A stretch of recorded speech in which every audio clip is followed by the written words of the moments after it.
me going live every single day, but um, I can't do it every day no more, y'all. All right, I just want to talk to y'all on this walk. So y'all noticed the rebranding of the channel. So I'll be talking about dealing with dark siders, dark side stories, true stories that I've been through, like my own stories related to dealing with dark siders, and also some lessons and tips on how to deal with them. Okay, some shocking stories as well about dark siders. That's what I'm gonna be doing on this channel, as well as how to deal with them in certain situations. Since y'all seem to like those videos, like when I'm talking about the narcissist personality or dealing with toxic people, y'all seem to want to get those videos. So that's what I'm gonna put on this channel. Okay, so my video time is short, how I like it now. So let's get with it. 2 ways to beat your enemies. Now, you know why somebody's your enemy, so I don't have to go down the list.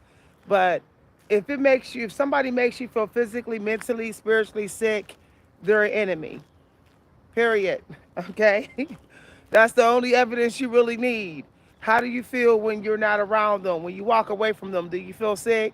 Do you feel better? Or do you feel worse? So that's how you know. You don't really need to know everything they're doing. You just know how they make you feel. So, 2 ways to beat your enemies without fighting them, without having to fight them. First way is to live like they're dead. Now, that's harder than it looks, okay? Because, they're using all their resources to attack you. They're using your resources, theirs, and every opportunity. So you have to practice this before they show up. When you think the enemy's going to show up, you have to practice treating them like you're standing at a grave, like they're just roadkill. Okay? They're dead. And one way you do this by not looking at them, not talking of them, avoiding all subject matters relating to them. Even if someone tells you that they did something to you behind your back, if it's not illegal by law, then you pretend like you never even heard it. You just change the subject and keep it moving on. You just keep talking about something positive. As a matter of fact, one way to treat your enemies like they're dead is that every time they attack you, you say something positive about you. You say something positive about the world. You think it's something nice that happened to you. What that's doing is that's avoiding getting their negative energy. Their negative energy don't get in you. So it's like they don't exist. See, often people exist because we focus on them, because we think of them, because we allow their energy in our energy field. If you already have a a way of being to keep their energy from coming to you, then it's like they're dead. They don't exist until you acknowledge their energy. They start to fade away. Memories are meant to fade, even memories and feelings and sensations of the enemy. The more you don't acknowledge, the more you don't feel them. It's no different when you're trying to finalize a breakup with someone energetically. You do all these different things that has nothing to do with them. You keep having a release of their energy in different ways and then filling yourself up with positive thoughts and positive feelings. It's the same way how you manifest the energy death of your energy of your enemies, the presence of them, the echoes of them. Gone, they're not gone until you can live like they're dead. Okay, they're not gone then, because what'll happen is you'll still be remanifesting them. If you're still living like they're still alive, they're still having access to your energy, then you may actually be sending them vibrations to them that will make them know when to come towards you. So then it's like they're not dead. They're still having access to you. This little trick, this is a form of spell work too. Spell work that you're doing on your own energy field where you're setting up boundaries. You can consider it like a binding spell. Now, some people say, I don't do spell work. Everything is spell work, even light spell work. You are allowed to do energy protection spell work for yourself. Meaning this, you say, I'm not going to look at the enemy. I'm not going to speak at the enemy. I'm just going to go ahead and go through my day as if they never existed. Not that they don't exist no more, as if they never existed. Now, and of course, there's certain times in your day that the enemy deposited their energy a lot. So those times a day is the day you got to work extra harder to remove those echoes of their energy. So only you know when the enemy haunts you and disturbs your peace most of all through the day. Only you know that. So I can't tell you what time of day, but you got to get those times a day where they disturb your peace most of all. Those are the times you have to set up some sort of uh, activity that definitely makes you feel like this person is dead. Okay? All right. That's you not even saying nothing. That's you not even fighting. Look, the enemy needs you to say something. They need you to respond. They're looking, they're watching your social media, they're asking questions about you. They're trying to see if you have responded in some way. No one likes to be ignored. Neither do the enemy. That not them most of all. That's how they get confirmation of power over you. That's how they get confirmation of how much power and influence they have in your life. Never ever give them the satisfaction of knowing that they have it. Always leave them guessing on whether they have any influence or impact on you. And the only way to do that is to literally take all parts of you from them. Your eye contact, your thinking, your feeling, and your touching. Every time you feel like they're coming to your mind, you do something that's so high vibrational that you kick them right out of your energy. It's like their energy don't even come all the way to you. It's only at the halfway point to you. Okay, so the second way how to beat your enemies without fighting. Now, this is a different kind of way. This is the ultimate protection. Fun, y'all. Fun, I'm telling you. When your enemies is disrespecting you, crack a joke. Like literally just say something funny, think of something funny. Like you didn't even respond to them, but yet you did. You did by raising your vibration.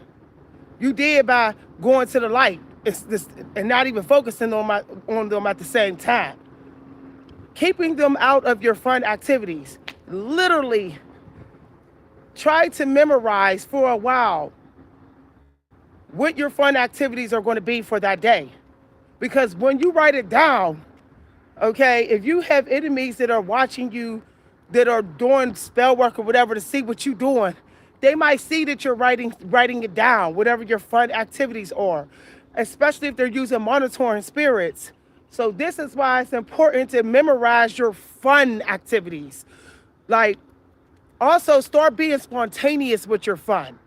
That way your enemy did not know ahead of time, or the monitoring spirits did not know you was going to do that fun. When you are in that fun energy, you have a whole nother level power over your enemies. Because the reason why they're your enemies is because they're miserable. They're not happy. Or they'd be joining you in the happiness. If you ever notice your enemies never join you in the fun, they either try to take over your spotlight fun time, or they try to bring it down, or they try to devalue it. They are miserable people. So what you do is you just get on having fun. Get on having fun and don't even tell them about it. When they come around, you make it so that they have to bring it up if they found out about your fun. You make it so that they have to say, oh, I heard you did this. And then you say, yeah. But you act like it was no big deal. Like you had that fun all day, every day. It's no big deal. It's like an old dress you done wore 1,000 times. You want to have that attitude, a little bit of bouginess about the fun activities you're having in your life.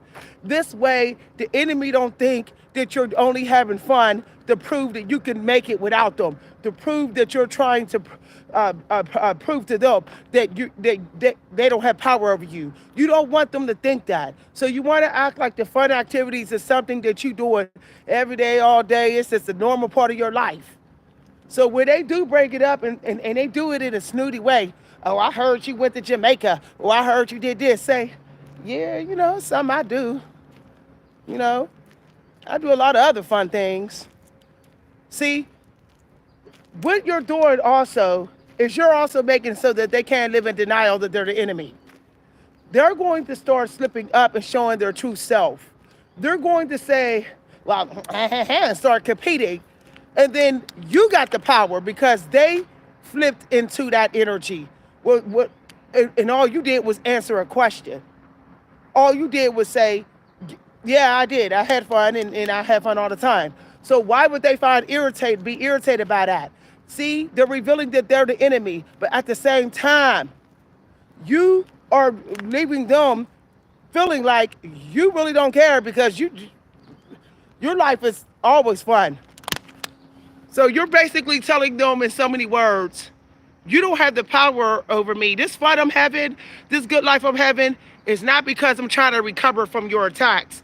Not because I'm trying to prove that I can make it without you. Not because I'm trying to prove that you have no power over me, but because this is my life. My life is about fun and good times. It was before I met you. It was before I knew you, and it has stayed that way after I don't even deal with you. You're saying that without saying it.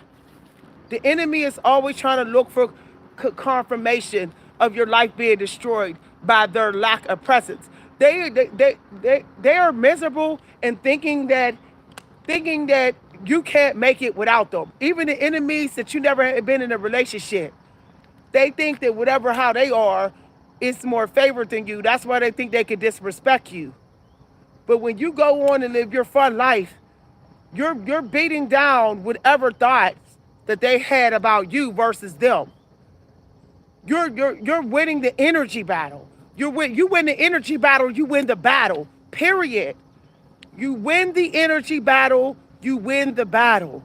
When the enemy see that you don't care about how much money they get in cheating and robbing, you don't care how many toxic flying monkeys they got. When they see that you don't care, that dad, you still taking care of you, they start to get real messy with their negativity. And what happens is their negativity starts to spill over even though they're flying monkeys a little bit too much in society. So they end up biting the dust, bringing their own self down. And they don't even realize that you did it. You brought them down. You brought them down by making them realize that nothing they do is power over you. Because you still enjoying your life. You're still taking care of you. None of the results is showing. As a matter of fact, you want to beat your enemies. If any of the results of their attacks is showing, make sure nobody knows it. Nobody knows it. If they made you cry, if they brought you down, if they whatever, nobody should know it. Your mom, I'm telling you no lie. Only person that should know what your enemies did to you is your therapist or your caring boo. That's it. Otherwise, never speak it out loud. Never speak it out loud. If you want to speak it in your art. Transmute it in your art. Never speak it out loud because then I'm telling you no lie. The enemy got monitoring spirits. They picking up. They picking up what you saying. A lot of the monitoring spirits, they have access to what you say, what you're saying out loud. So they need you to say it. Oh, my toxic enemy mom hurt me. They need you to say that. And they run out right back to the consciousness of your enemy. And the enemy say, I just got to download that I hurt you. Ha ha ha. See, no, I'm telling you no lie. For some reason, I think there are certain spiritual laws that protect what you say when you're talking to a therapist, a licensed therapist, or when you're putting it in your art. The monitoring spirits don't have really access to what you're saying. So if you want to beat your enemies and bring them down, start not speaking of your pain out loud. If you really do need to speak of your pain or how they hurt you, the results, you need to do it and when which you're standing around trees. See this? Let me show y'all. Then I gotta get ready to go, y'all. Y'all see this? It's really hard for them to pick up any monitoring spirits of the dark side. It's hard for them to pick up things you say and how you even feel when you're surrounded by trees. So if you do need to get off your chest what they did to you, you do need to speak it out loud. You need to come to sit in a sunny spot, like right there, protected by trees, and then it's hard for them to get it as a download. Okay? What they don't know, what they did to you, won't put them more into their power. Okay? You don't want them to step more into their toxic ways. You want them to feel like they don't have no power. How you doing? You want them to feel like they might as well go ahead and take their toxic energy somewhere else because it's not working on you. They think that you're never going to block them, even psychically, because they think they know your day. The enemy learns you. They learn how you live your day, what you do. They're keeping record. So one way to be sure that you are winning without fighting them, without actually arguing and physically fighting them, is to be unpredictable. Ask yourself, do the enemy think I'm going to respond? Do the enemy think I'm going to show up at this time? Do the enemy think I'm going to do this? Well, I'm not going to do that. The more unpredictable you become, the less